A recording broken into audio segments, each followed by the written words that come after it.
And welcome back in to a brand new episode of Tribal Council Chat. As always, we are your hosts. My name is Bruce Heller, And my name's Brett Parnell. and let's get started. So we have episode 8 of Survivor 47. What are your overall thoughts on this episode? This was interesting. The end result of the episode was a massive shock. I did not see that coming at all. Like going into the episode, I guess in the last 10 minutes, it kind of made more sense. But Yeah, I suck at drafting again. yeah, massive move that'll go a long way to determining the future of this game. Um, Auction back. I saw an good post online that I thought made a lot of sense about that. I'll get into it when we get to the auction, but I mean, it's nice to see it back. I don't quite get some of these changes, but we'll talk about that in a bit. Yeah, the whole What else? What are your overall thoughts? I don't love the whole most money loses their vote because then it's just people buying things. There's no outbidding each other. Yeah, Other than Saul, everyone used all their money on one thing, I think. Someone else may have gotten a second thing. I don't remember, but I don't know. And they put an advantage in it, which I don't like. They didn't put an advantage up for bid. yeah. See that I didn't. I actually like That's true. I don't mind it. I'm indifferent towards it. I'm just, putting it up for bid was a problem before. yeah, putting it up for bid is what killed it because everyone was Exactly. saving their money waiting for it. Yeah. I I love the rewards. I love seeing people's reactions. And we'll get to some auction thoughts when I get there because I had a bit of a funny moment. But so, who is your player of the week? Based on everything that happens, and where moves get made, my player of the week has to go back to Genevieve. Yeah, that's true. And in she really has she has more options than anybody in this game. She's playing with literally everybody. And was last week working with the people that she won a reward with, and this week went to working with the whole tribe that lost the reward and taking out a big threat to win the game. So that's an easy decision for my player of the week. I'm gonna go and say this on record right now. At this point of the game, I think she's like the new era Kim Spradlin. Interesting. Who's She's your player of the also week? Oh, go she's ahead. also my player of the week for a very simple reason because early in the episode we saw a lot of thoughts of Lavo and Gata teaming up against Tuku. Yep. We see Genevieve trying to get right after we saw some of that, seeing trying to get Tuku to team up with Lavo against Gata, and that ends up being what happens as Gata loses a player and is sent home. So she got the ball rolling on that. She started the plan that ended up working. So credit to her for that, even though I don't like that one of my people went home. But And oh we'll well. we'll see how this plays out. But you opened the episode, Bruce, to say I suck at drafting. I'm just gonna point out that I did not draft my winner pick in order to draft her. So I'm pretty happy with how this game is turning out so far. But you do have your winner pick. I do have my winner pick. But overall, I'm down to two people on my team Ouch. left already. You have Genevieve, Sam, Caroline, and Gabe. Yeah. Kev has Andy, Kyle, Teeny, Sue, and I just have Saul and Rachel. So it should come down, I guess, to a. I guess Kevin's probably just barely in the lead right now, but Yeah, I think he's I a could, couple points ahead. if a couple of my players make it to final three, I could beat him. Yeah. But for the second season in a row, I'm out fairly early. So, oh well. There's always next year. I will say, I think Caroline has a strong chance at winning this game right now. Yeah, I could see that. She's been really good lately. She's very smart in the way she analyzes things in confessionals. And around this time last season is when I said I think Kenzie was going to win, and I Mm, stuck with that the whole season.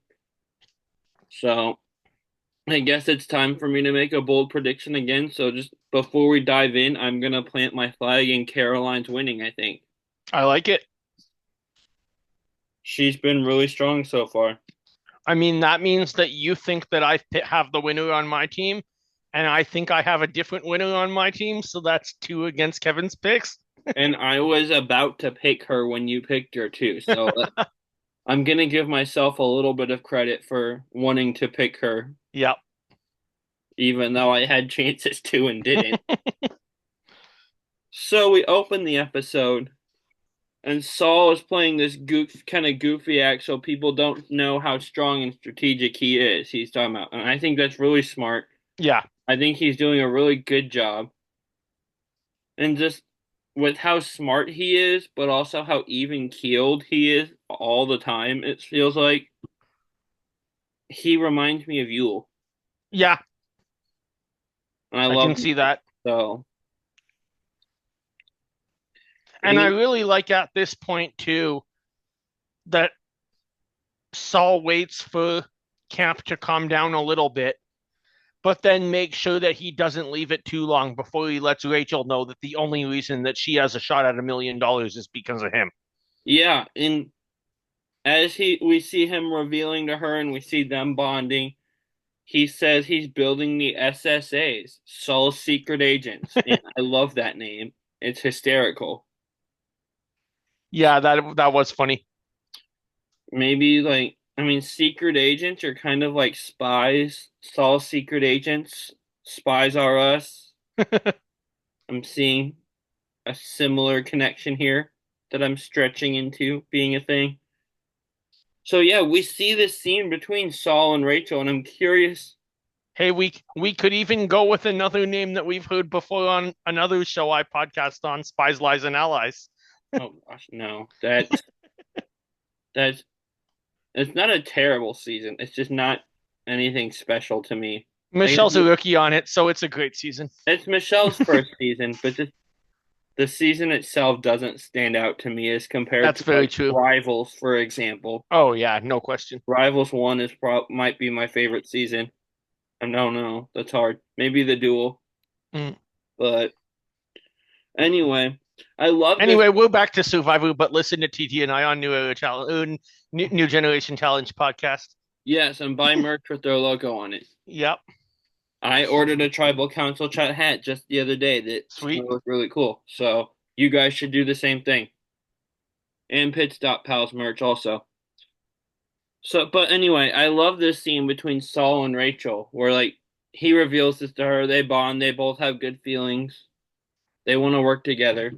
My question after the episode, though, is how long can this last? Because we saw Lavo and Tuku kind of team up against Gata here.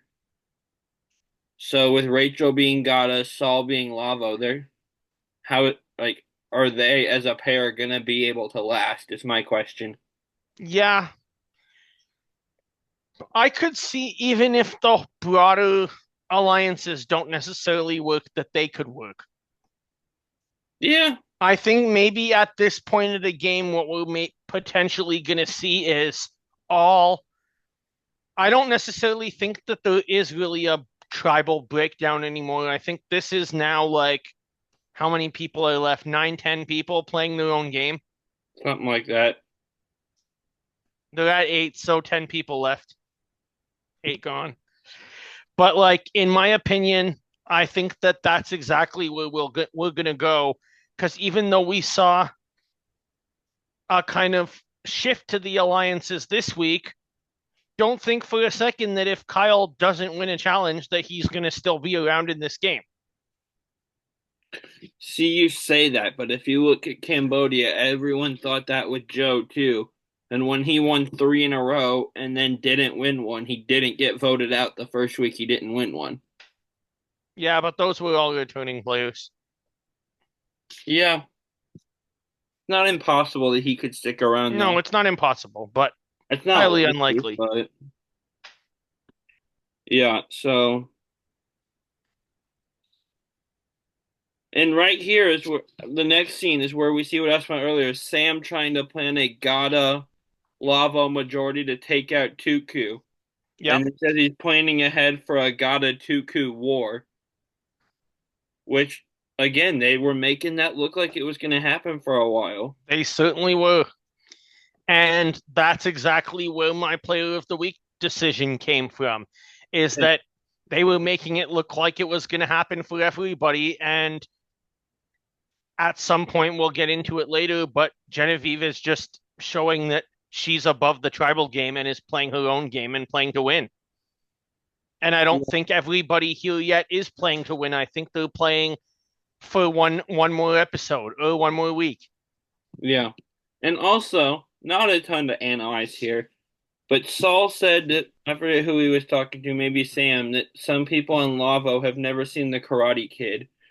That is one of like my favorite, if not one of my favorites, my very favorite movie. I thought of you the second that he said that. I'm like that made me sad. That I'm like how? Like I get like kids and like high schoolers having not seen it, but you guys are I mean, a lot of them are older than I am. They should have seen it, Yeah. but also with that scene, other than just that part making me sad, we see a little bit of Kyle and Saul bonding here. It was Kyle he was talking to. I Yep. realize that now. But this could be an interesting little pair here. It could be.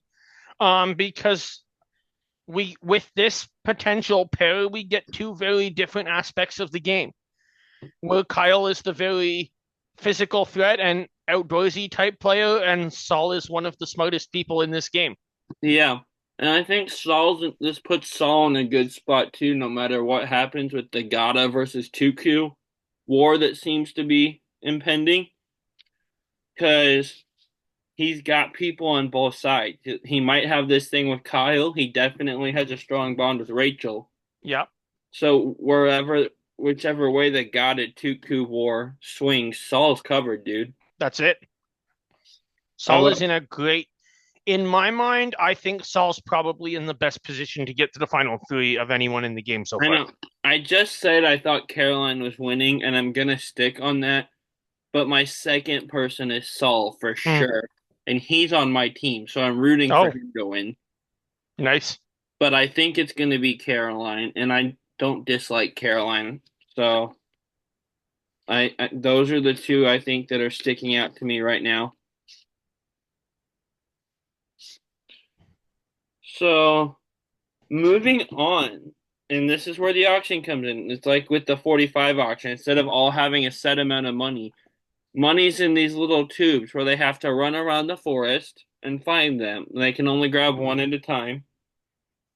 And I wrote down everyone is running and hustling this time. No one is simply walking and taking their time the way Bruce did.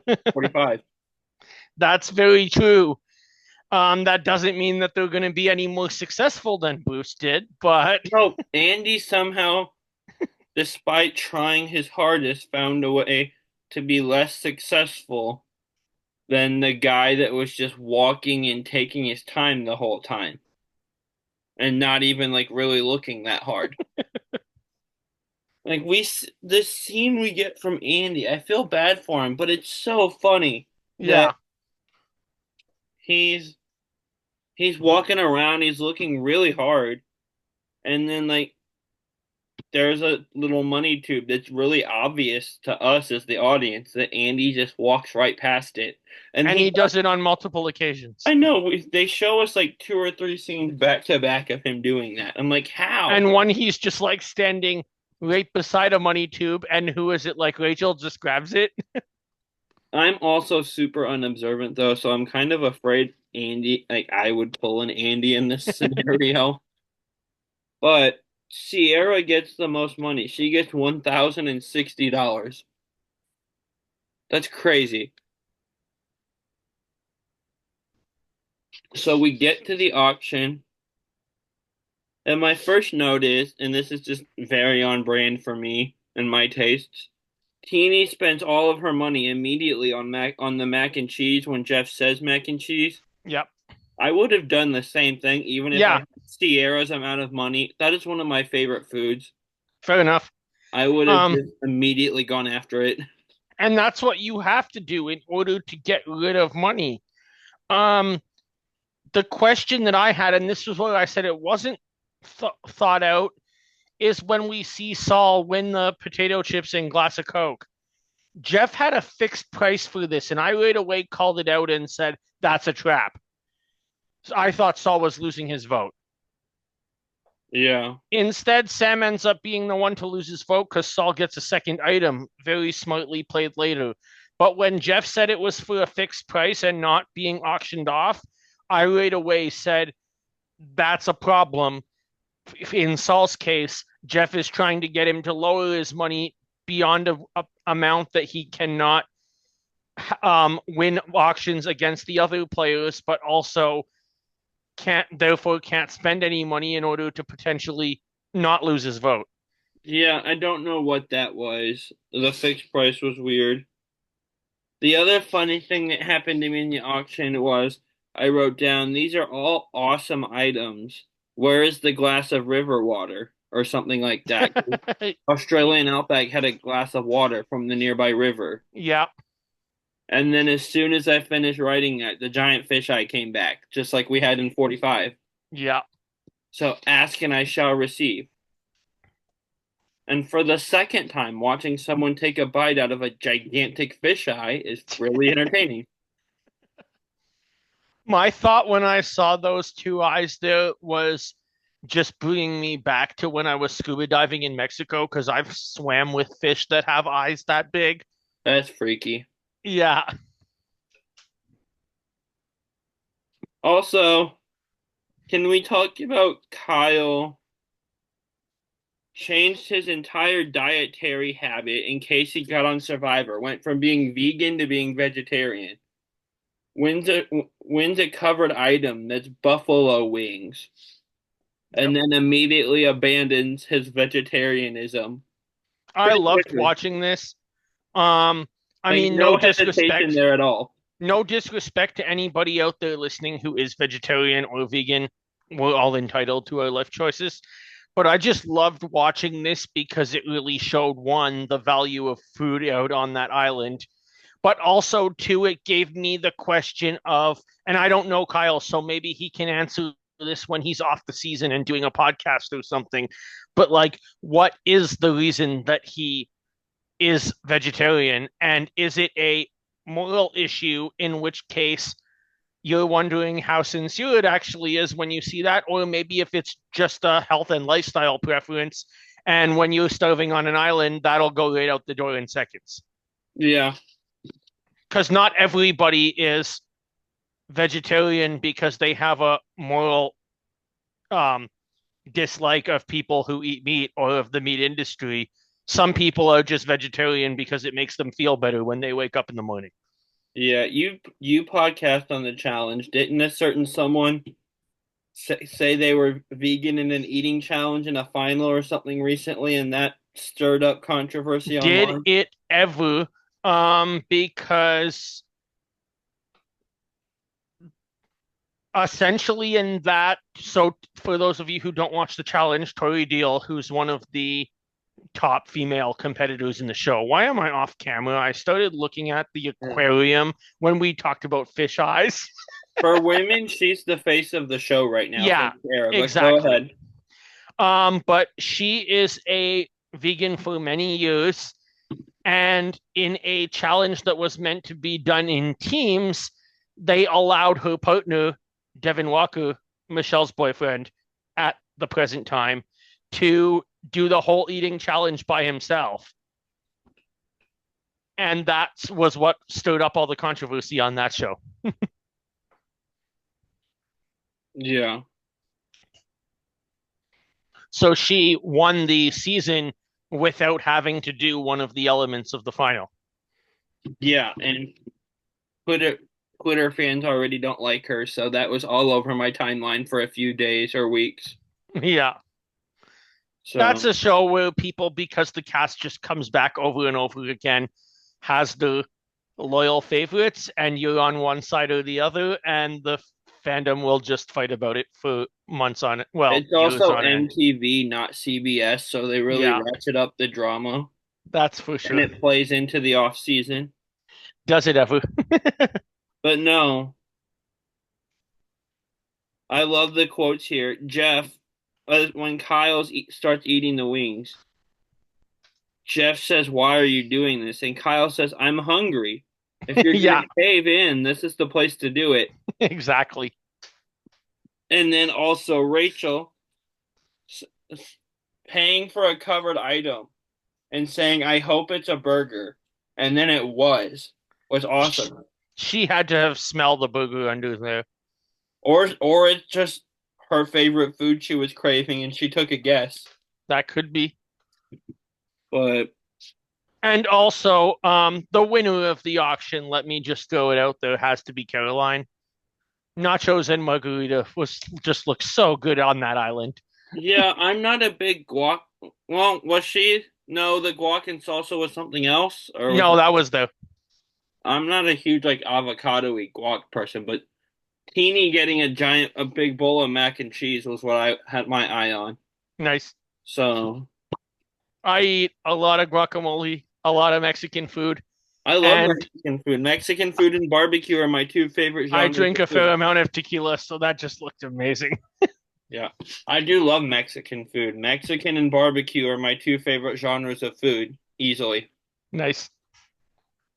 So, So let's talk a bit, but just before we move on from the auction, about the actual kind of like new era auction, because I know that that's stirred up some discussions again online. The thing I wanted, two things that I wanted to kind of discuss at this part.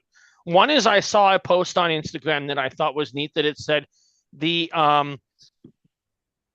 essentially the definition of new era survivor is production doing things to fix problems that they created when those problems never needed to exist in the first place. And I'm like, that makes a lot of sense here. So I'm yeah, curious to see what you think about that issue, and then I want to move into one other topic um, that accepts the new era for what it is, but then we'll go from there. I think with the auction, it obviously died because Probst realized it was broken Yeah, the last couple times they did it, and which so was fair. he felt they had to change it to fix it. And his way of making sure people weren't holding money till the end and bidding on things was to do this, where oh, the person with the most money at the end, you don't have a vote. When all you had to do was just not put advantages up for vote and tell them That's you it. weren't doing that. Exactly. Which he did. They're all food items. There's no advantages or idols up for bid. But you didn't have to do the extra step. And I get why he did it or why he thought he had to. It just doesn't work. That's it. I get why he thought he had to do it. I see this as being a decent concept on the drawing board. I don't like the idea that whoever has the most money is just going to win the next item time and time and time again. Yeah, he's also kind of stubborn and not always the quickest to admit when things are broken. So we might get another auction like this, I have a feeling. Oh, I'm sure we will. Which is fine with me because I'd rather have this than have no auction at A all for hundred 15 percent. seasons, which we did. We didn't have one between 30 and 45. Yeah, So that's too many. 15 seasons, way too long. So yeah, I'm fine with that. The other thing I wanted to bring up is if we are going to do that, I saw another post on social media. I can't give credit to who said it. I honestly don't know, but I thought made a lot of sense that they and said, what if they even were to say adapt this more? You tell me what you think about this proposal. But what if Jeff was to how he goes into the bag and draws the number of items? What if he was to go into a second bag at the same time and draw something that said like high or low? And the players didn't know if the person who with the most money or the least money loses their vote. Interesting. I like that a lot. I thought that was a pretty neat concept. So I'm like, hey, I can't remember who said it. I wish I could give them credit. Yeah. If production ever did, I'm sure they would, but I'm just gonna bring it on here. But also, what's with the bag of where he pulls a number out of it? He acts like that's part of the new era, part of the auction. The auction has always ended without warning. Yeah, Why are you making a big deal about reading the number in front of everyone if you're anyone like it? Why is the I th- bag where he pulls out a number and I then think after it's every probably one? I think it's probably a way for production to cover themselves legally, and didn't then nobody can say you waited till the person you wanted to lose their vote had the most money and ended the auction. True. But also, like, Because after this is the every, United States, everybody gets sued over everything. and yeah, someone sued McDonald's because their coffee was hot. But, And I, as a non-American host, can make those kind of jokes on here. which, to be fair to the McDonald's coffee lady, that specific McDonald's had their coffee way hotter than it was supposed to be. So it sounds ridiculous on surface level, but she won because she got really bad burns. But, Oh, yeah, but also, like, after a certain point, Probst is like, if this is the last one, you're in trouble. yeah. This isn't the last one. And did that for like 3 or 4 items in a row. I'm like, either just, you don't have to do that. You can either just keep Just going keep and doing say an it's over. item and then eventually be like, it's over. But also, we mentioned Rachel's burger. There was a note in that when she gets back to camp, she reads it, and there's an idol sewn into the tarp. That was fun. So, and everyone's at shelter, so she has to figure out how to go get that without being seen. I really like this. Um, it'll be interesting to see in the future because as we've seen, like take Sue's idol that she still has. Um, that idol hunt has kind of came up in multiple episodes with her getting caught. I'm wondering if now in the future, and I mean it's not like it's necessarily going to catch Rachel and put the blame directly on her, but is anybody going to, let's say, be adding some more palm leaves to the roof and then be like, why is the tarp ripped, guys? Yeah, I could see that coming up again in the future because I'm sure with the weather out on that island, every time it rains, you probably have to spend a little bit of time in the morning repairing your shelter. oh, I bet. That's an interesting thought. That didn't occur to me. We'll have to see if that comes back or not. Yeah. And so this right here is where and we've seen trying to get Lavo and Gata together. This right here is where we see Genevieve trying to get Tuku to team up with her and Lavo, and we're kind of we see the tribe start to shift a little bit. Yeah. Um, which, like I said, I think this is really the end of the tribal game. Genevieve is the first player I think here who's directly. I think she's moved a couple of steps ahead, and it almost reminds me of like I'm sure all of you know me. I'm a big football fan, or as Bruce calls it, soccer. And the key to winning a game of football or soccer is that you need to be thinking 5 passes ahead of what you're actually doing now. And in my mind, I think Genevieve is playing perfect soccer here. She's not, everybody else is playing for this episode and going, let's get into the top 8 and start thinking about the finale. She's already thinking about being in the final 3. Yeah, for sure. So she's playing really well. I love that for her. And the last scene we see before the immunity challenge is Rachel gets her idol. So she's looking up here after almost going almost certain death last week. She escapes that, and things are starting to look up a little bit. Yeah. She's on Um, Caroline's radar, but that's about it. yeah. She does get a idol. I think Rachel puts herself in a very good spot in the game in this episode. She's no longer Annika's ally who's kind of on the bottom. She's in the midst of everything and is playing very hard. Yeah. So we move into the immunity challenge where we find out one man and one woman will win immunity. Yeah. And not much from the challenge itself. Sue and Kyle end up being those two people. Neither of which I don't think was in a ton of trouble anyway. But, well, No, I don't. I definitely don't think that Sue was in any trouble, especially having her idol. Kyle, you never know how it's being edited because now he has to be getting that reputation as a player who's going to win challenges. So I could see talk about Kyle hasn't happened for 2 weeks because it hasn't been possible to talk about getting rid of him. And it's therefore not going to come up again in this episode because, again, it's not possible to get rid of him. But if he loses this challenge to Andy, I think we have a very different post tribal episode. And I'm not saying he necessarily goes home, but I'm saying at least there's discussion about is it time for Kyle to go home? yeah. And so those two win immunity. What do you want to touch on before tribal as far as like strategizing around camp and such? Um, Because I forgot to take notes during this part of the episode. I was just kind of watching it. So I yeah, was really that's tired. I'm just gonna look at mine just for a second and try to refresh myself, Yeah. except for my computer just crapped out on me. Oh no.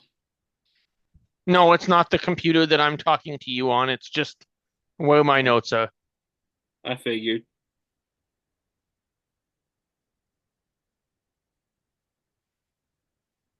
But I mean, we do.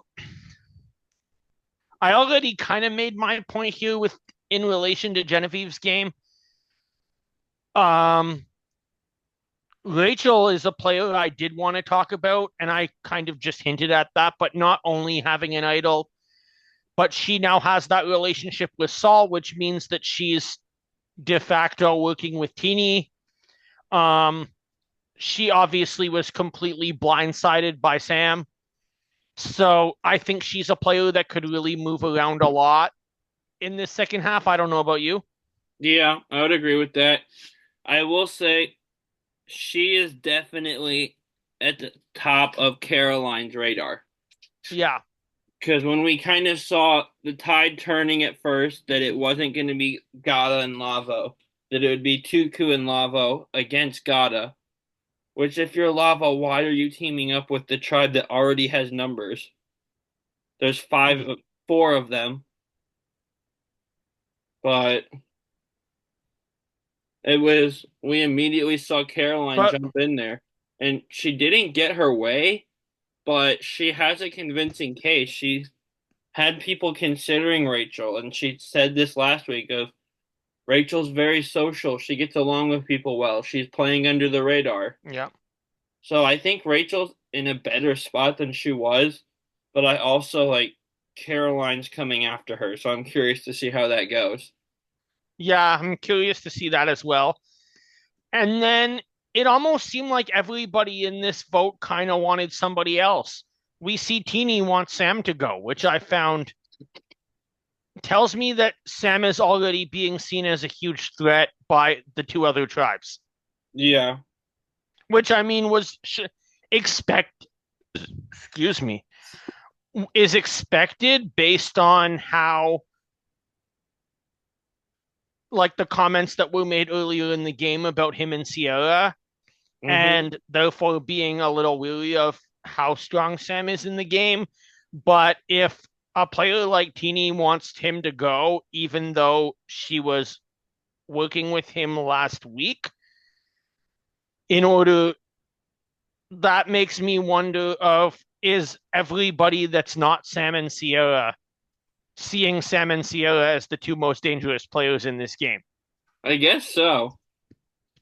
And Other I than think Caroline. that part of that kind of like comment that we got about are they dating, I think that what plays a lot into this episode is that when all of these players came and formed the merge tribe, they were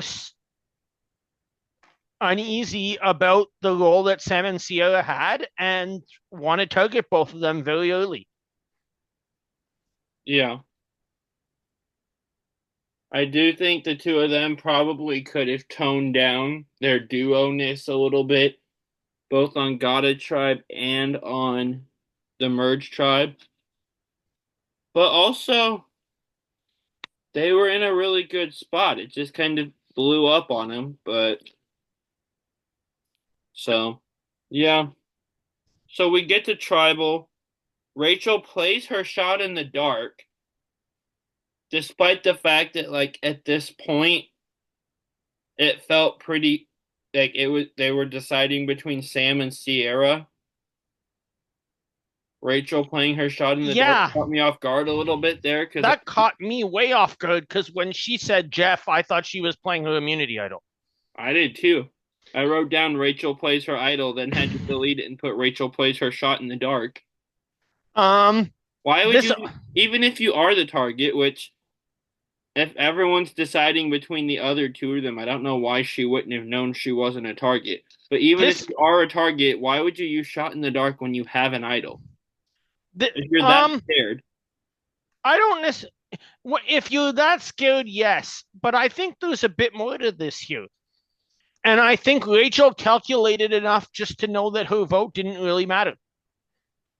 Huh. And therefore said, I can sacrifice my vote. And if on the chance that people are all lying to me and that I'm going, Yeah. I can use shot in the dark when what I think is going to happen is still going to happen regardless. And that still leaves her with her idol if she feels that what maybe didn't happen, or if she feels threatened later to be able to use that and save herself in the game. Or Yeah. potentially tell other players that she has an idol and try to use it similarly to like what Russell did and maybe see if it can, or Tony, see if they can last her longer in the game than just 1 week. I do want to touch on something else from Tribal right before we get into a line blindside first boot and Sure. other things. The revote is interesting to me because it's always been when there's a tie vote, the two people that got votes don't get to vote in the revote. Their votes can only cancel each other out. Sam didn't have a vote, therefore him Yeah, and Sierra can't cancel each other out. that's right. Sierra got to vote in the revote. Correct. And that makes perfect sense It does. because I'm part of, wondering though, will this set up like will people see this loophole and kind of use it as a way when people they know someone doesn't have a vote to use that against them? All right, can this become a loophole people use as a game move or replicate this? yeah, that is very true. And I feel like there's a way that they can. Now that we know this is how this works in this scenario, if there's a tie involving someone that doesn't have a vote, You're right. I've never really thought of that. I never thought of it either till we saw it unfold. But overall, this was a fantastic episode. I'm not near as confident as I was when my bold prediction halfway through last season was Kenzie's gonna win. But I am gonna say I think Caroline is winning at this point, though. I realize I'm saying this in an episode where she didn't get her way because she originally wanted Rachel and thinks Rachel's the most dangerous person. But she's had a really good season so far. Yeah, And if Lavo is gonna side with Tuku, then which I wouldn't if I were Lavo, but if Lavo's gonna side with Tuku, Caroline's in as good of a spot as anyone. Yep, you're absolutely right. I And also think it could be Saul though. So yeah, I'm gonna have him as my number two front runner, but I think Caroline's winning right now, and I'm gonna stick by that until she gets voted out. makes sense. But I'm not Uh, as confident as I was when I did this last season. I'm gonna say that Genevieve is my number one. Yeah, And then at the end, most likely to go home after last week. Sam. Yeah, it has to be.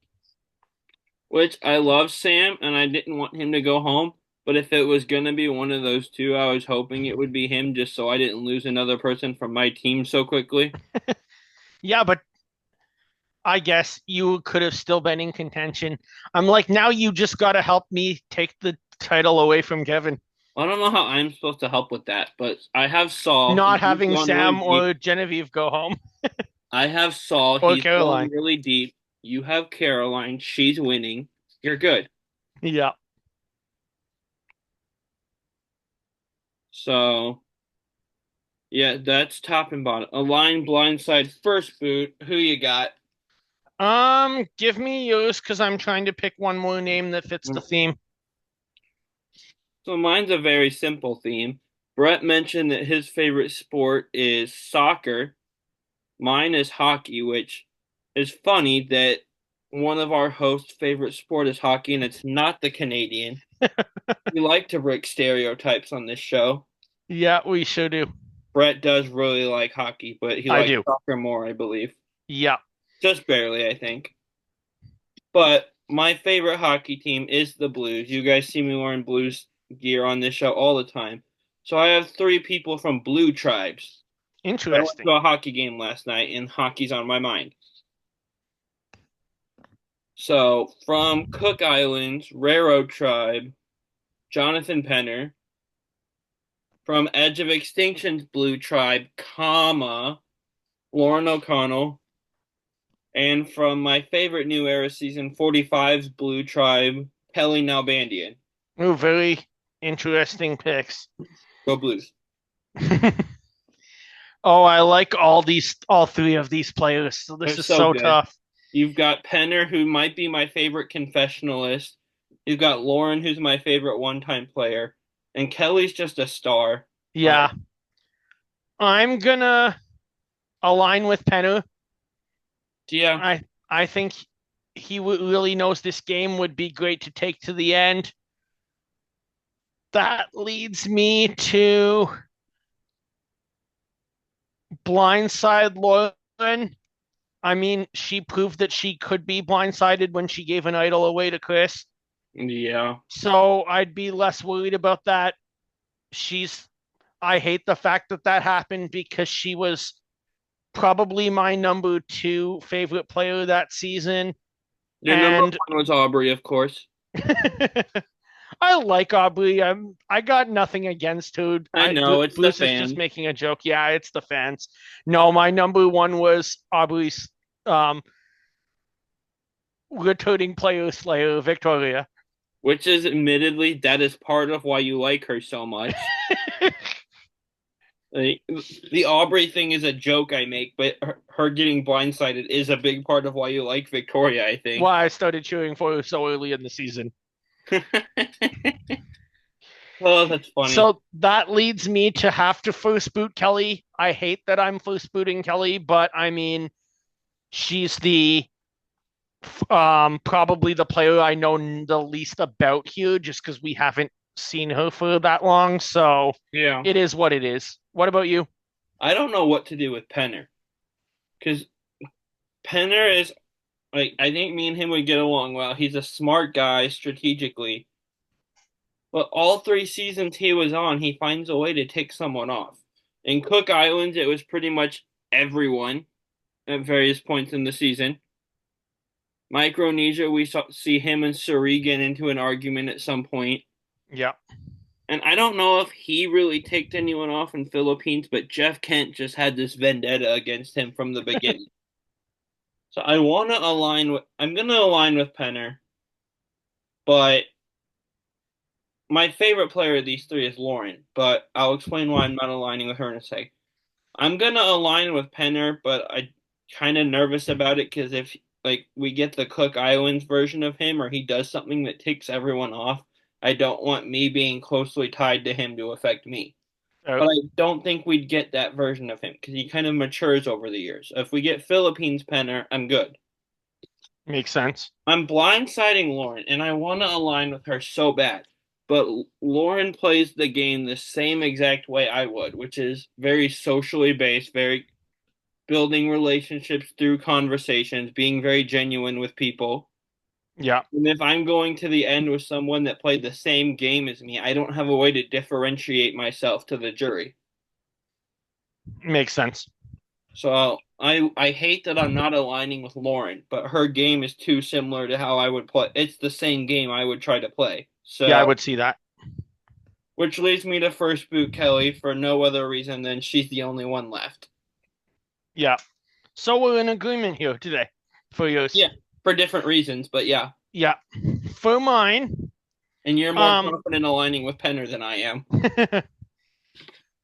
for mine, um, Sierra Wright, who was voted out this week, Mm-hmm. represents probably the number one word that's been said across the entire North America this week, and that is Pennsylvania. So Oh you're God. getting three players from the state of Pennsylvania. There you go. So your options are from Beaver County, Pennsylvania, Amber Burkich, winner of All Stars. We Yeah. have to make an All Stars reference. We didn't do that yet. We don't do that as much as we used to. I noticed that recently. We used to like make jokes that we did it so much when we needed an All-Stars jar to put money in every time we did it. And it doesn't happen as much anymore. From downtown Pittsburgh, Jenna Muraska, winner of Survivor Amazon. And from your favorite New Era season 45, Drew Balsillie Is there chocolate and peanut butter from involved? Philadelphia. Bruce. Sorry, I had to. That's like Jenna's most well-known moment across her season and a half of I Survivor. mean, she won. No, she won, but people think of the chocolate and peanut butter. Am I wrong? No, you're right. Regardless, I'm gonna first boot Drew. I just don't think the two of that. I don't think me and him would get along very well. Mm. I don't think we'd get along poorly. I just don't think it'd be a great match. I'm gonna align with Amber. I think we would get along well. She seems super sweet, really easy to work with, and so I'm gonna like to see her without Rob. I love Rob, but I feel like when it's both of them together, both with Survivor All Stars and with Amazing Race, we see a lot more of him than we see of her. Yeah, fair. So We do. I kind of like to work with her. I think the two of us would work together well, go really deep. And that leaves blindsiding Jenna because it's the only option left. But she's a Makes really sense. strong player. I'm going to, in this case, first boot Amber. I think because of, like you say, with us seeing so much of Rob that I don't really know what her game would be like on her own as much, especially as a adult when we saw her play by herself when she was 21 or something. But she's still Um, technically an adult, by the way. well, yes, it is. Thanks. But now she's so much of an adult that there's four tiny little clones of her running around. Literally. Not tiny, It, but they all no, her exact face. her oldest daughter has a driver's license now, according to Rob's Instagram, and that's just scary to think of that I've been watching But, her go from 20s into her mid 40s. but like all four of their daughters have Amber's face Do entirely. they ever? Like some of them look like her, some of them look like they're just all Amber, tiny versions of her. It's hilarious. That lead So that decision to first boot leads me to decide that I am going to align with Jenna. I think she won the game and is in, as we said before, I put her as my underrated winner of this game. So therefore I'd be into it. I would love to see Jenna now that she's been on podcasts and that she's healthy again. come back to 50. I think Yeah. she could be a totally in a good spot in her life to be able to play again, but that maybe people have kind of forgot about and could be a winner who might not have that winner target the way someone like a D would or um Yeah. some of these newer winners that came in, Kenzie. I need Todd on 50. That's Yeah, that's the wild card. That's the one name that I want that people aren't talking about a ton. yeah, absolutely. I agree. And again, Um, despite playing groundbreaking tribal council, one of the more dominant games, yep, I feel like if he comes back for 50, he would have that thing you just said with Jenna of might not have the giant target because he played forever ago. true. So that leads me to blindside Drew. Differently than you, I think that I would work very well with Drew, but I don't want to sit next to a Jeopardy champ tournament of champions qualifier in the final three. Hmm. He could just pull out any random facts to support his argument, I'm sure, and beat you. Fair enough. I will give Drew props. That guy threw a cast iron pot lid like it was a frisbee one episode in 45. So that was kind of cool. Yeah. He's strong, apparently. Oh, he is. All right. So that pretty much wraps us up for this week. We will be back next week. And um, anything you want to throw in before we wrap up? No, check out the merch store. Check out Pit Stop Pals. We're in full swing And recapping Amazing Race 7, along with our typical nonsense and shenanigans that are off topic that happen every episode. But and join new us, Circus, over there and tell them about your other show. new generation challenge podcast. We just had a purge and three players went home this week. So we are truly in the final stretch of the most iconic cast ever assembled in the challenge. These players are probably looking at going into a final in less than a week in real filming time. So this season is really heating up, and TT and I are loving talking about it. Um, Based on that purge, the two of us filmed an amazing episode yesterday because we love the results of it. I won't spoil it in I case. did I did see that on Twitter. I'm What did you sure see on Twitter? I'm not gonna spoil it. I saw that Yeah. again. I fell really behind with this season early, guys, so Oh, okay. I decided I'm gonna binge it So once you I'm just saw the done. results of this episode? I saw The Purge, and I saw that someone Okay. went home that 90% of the challenge fan base probably threw a party that this person went home. Yes, we did. And TT and I threw a party about it on the episode. Anyway, grab your torches and head back to camp. Bye, everyone.